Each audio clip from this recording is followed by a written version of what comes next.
Бүгін біз бик мөһим тема күтәрәбез. Ул һәр гаиләгә, һәр кешегә кагыла. Рәсми санак артында кешеләр язмышы, көндәлек тормышыбыз, безнең иминлегебез ята. Благодарны вам, что вы выбрали наш город одним из 5 для визита, для организации работы семейного автобуса. И для нас это очень почетно, и вам спасибо за доверие. Поддержка семей и традиционных ценностей всегда были и есть, и будут приоритетом направления в нашей работе. Я сам родился в многодетной семье, и сам многодетный отец. У нас в семье было 4 детей, у меня 3 детей. Внук недавно родился.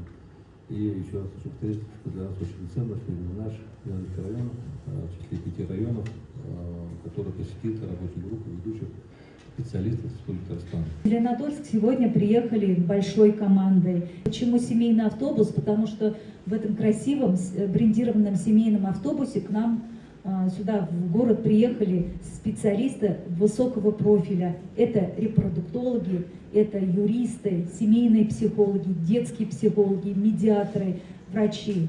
И к нам здесь присоединились представители местных религиозных конфессий, представители СФР и Управления социальной защиты. Семья – это наш прочный фундамент, на котором строится наше будущее.